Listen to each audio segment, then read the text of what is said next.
Good morning everyone. सो हमने last lecture में study किया था हमारे एलिमेंट्री पार्टिकल्स। आज के लेक्चर में हम स्टडी करेंगे क्वांटम नंबर। सो एलिमेंट्री पार्टिकल्स का हम थोड़ा सा रिवाइज कर लेते हैं। सो हमने किया था there are 4 types of mainly forces. हमारी कौन सी होती हैं? हमारी gravitational force, electromagnetic force, weak force and strong force. और हमने किया था कि ग्रेविटेशनल का हमारा इंटरमीडिएट बोसॉन्स कौन से हैं? ग्रेविटॉन्स।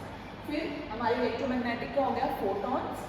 हमारी वीक इंटरैक्शंस के होते हैं लैप्टॉन्स और हमारी स्ट्रॉन्ग इंटरैक्शंस के होते हैं हेड्रॉन्स।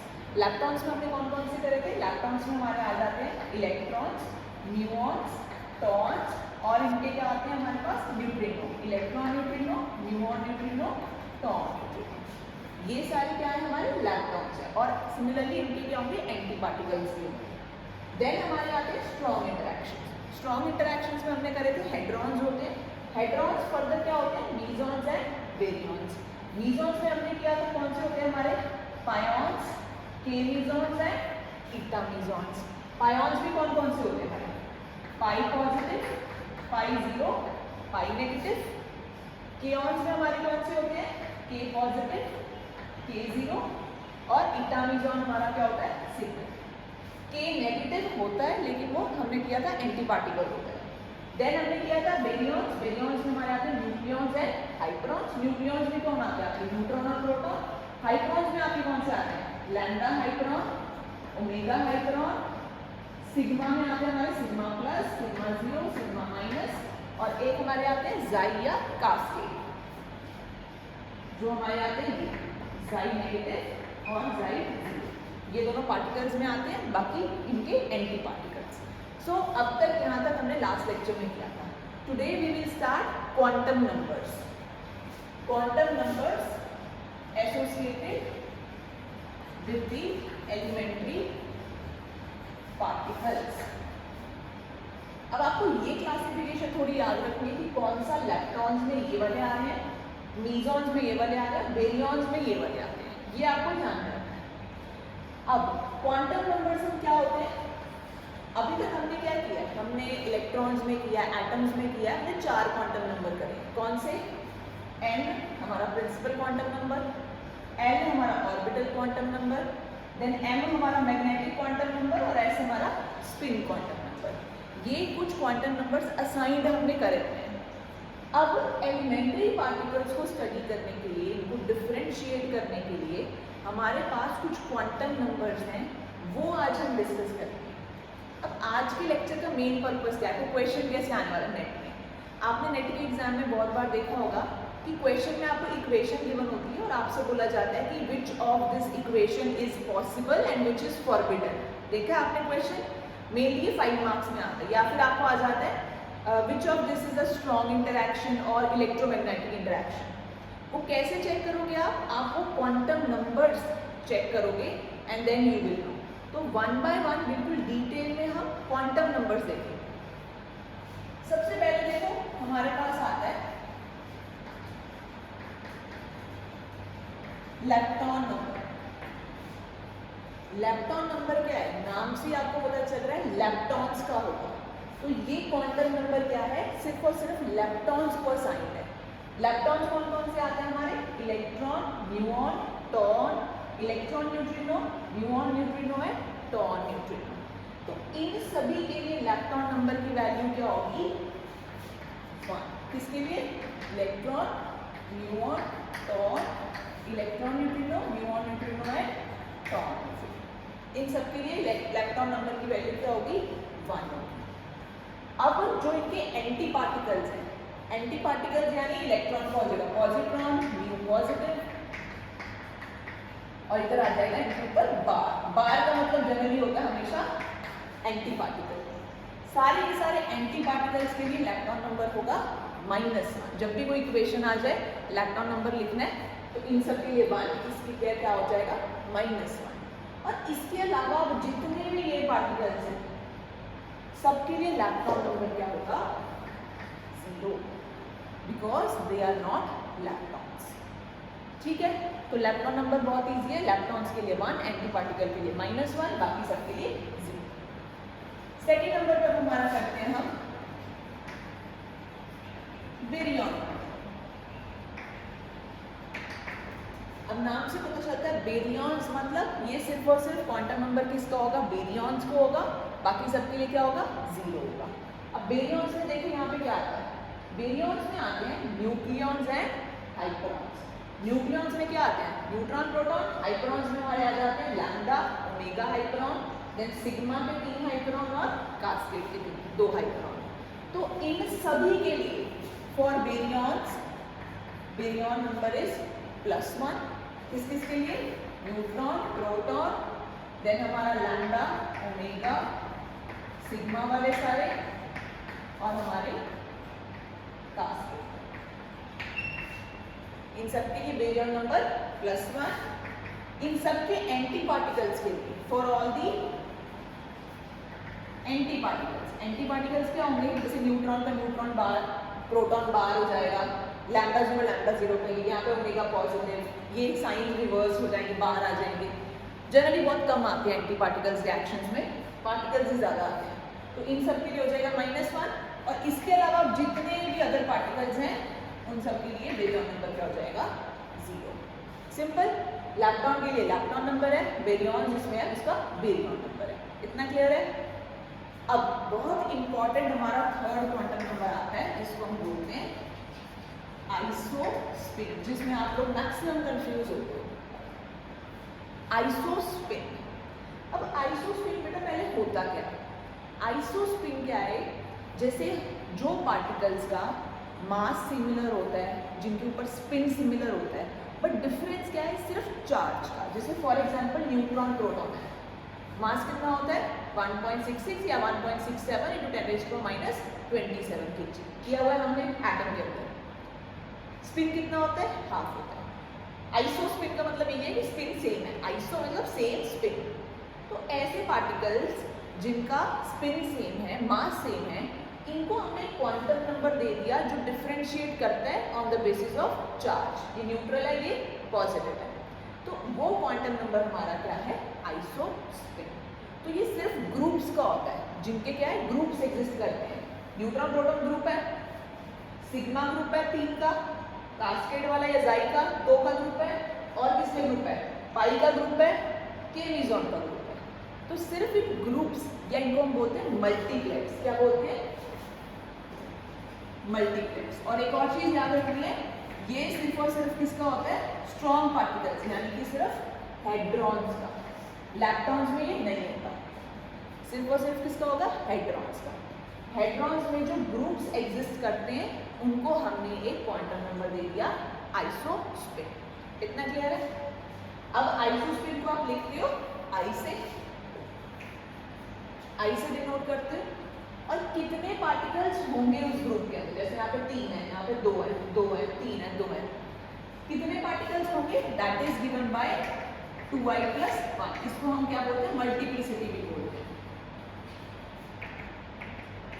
मल्टीप्लिसिटी कि कितने पार्टिकल्स होंगे। अब जैसे फॉर एग्जांपल हमारे न्यूट्रॉन प्रोटॉन कितने हैं, 2 है, तो यहाँ से 2i कितना आ जाएगा, 1। इनके लिए i की वैल्यू क्या होगी, हाफ। सिमिलरली हमारे जो क्या है, पाई वाले कितने हैं, ये किसके लिए हो गया, न्यूट्रॉन प्रोटॉन के लिए। पाई वाले हमारे कितने हैं, पाई पॉजिटिव, पाई नेगेटिव, पाई 0, 3 है, तो 2i + 1 हमारा कितना हो जाएगा, 3। 2i = 2, i कितना आ जाएगा। तो आइसोस्पिन क्वांटम नंबर पाई वाले ग्रुप के लिए कितना हो जाएगा, 1। न्यूट्रॉन प्रोटॉन के लिए कितना हो जाएगा, हाफ हो जाएगा। इतना क्लियर है। नेक्स्ट करते हैं।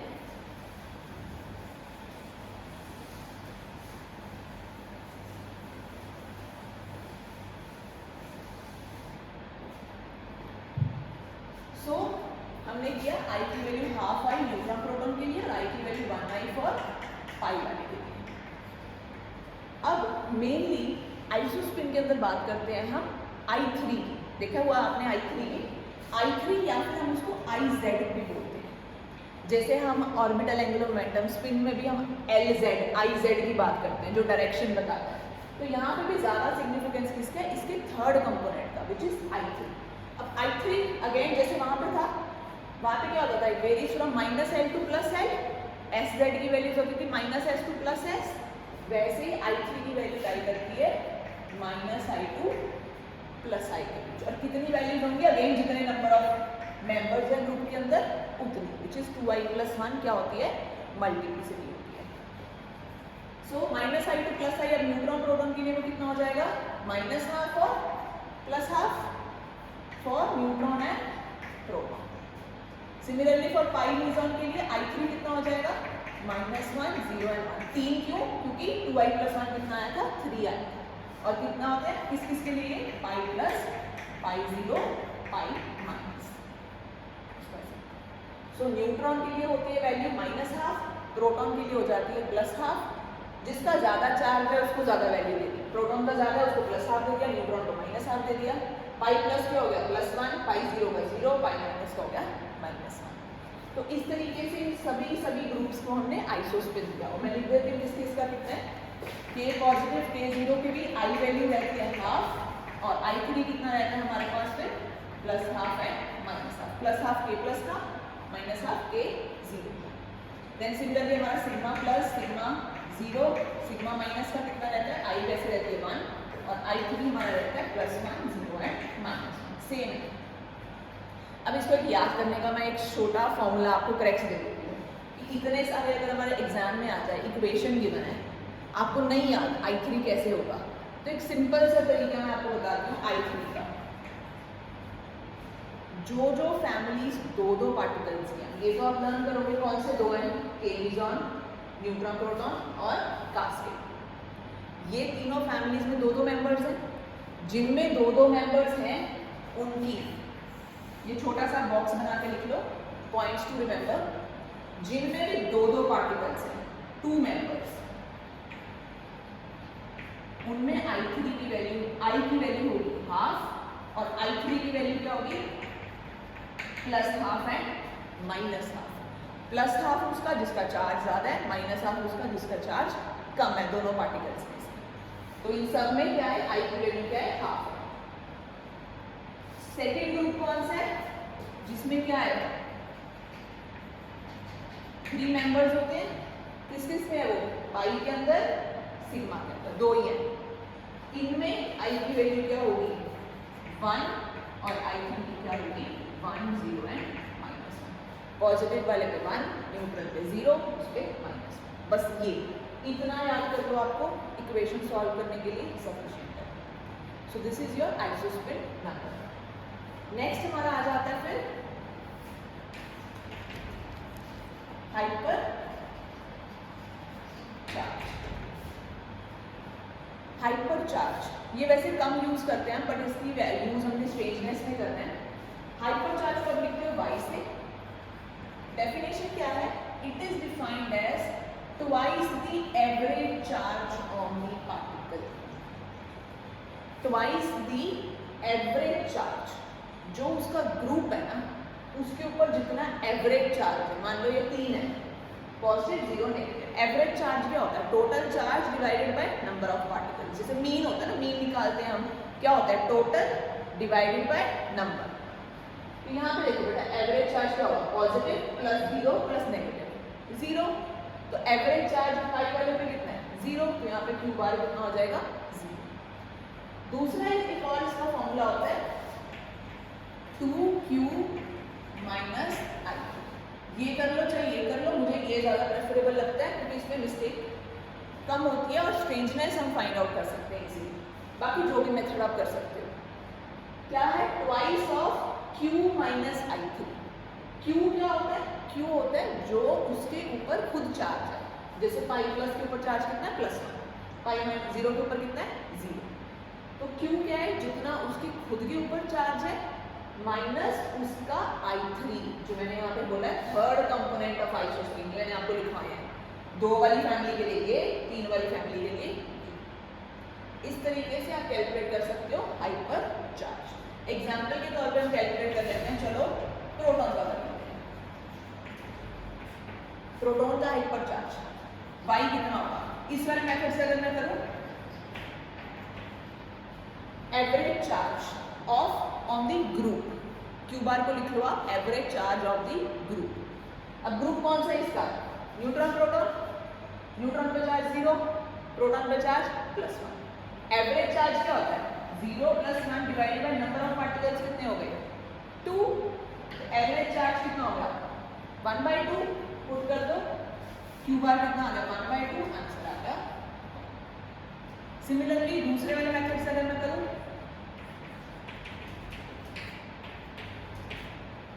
अब क्या चाहिए देखो कंफ्यूज नहीं होना ये क्या है average over the whole group ये क्या है उसके इंडिविजुअल का खुद का चार्ज तो यहाँ पे सिर्फ आपने उसका चार्ज देखना है आपको ग्रुप से कोई लेना देना नहीं है। प्रोटॉन के ऊपर चार्ज कितना होता है +1 माइनस अब याद करो I3 कितना होगा I3 मैंने अभी करवाया अगर 2 का ग्रुप है तो +½ या -½ प्रोटॉन के ऊपर चार्ज ज्यादा होता है तो उसका कितना हो जाएगा +½ 2 × 1 - ½ हो गया 1/2 अगेन हमारा सेम तो कोई भी आप तरीके से कर सकते हो हमारा हाइपर चार्ज आ गया। इतना क्लियर है हमारा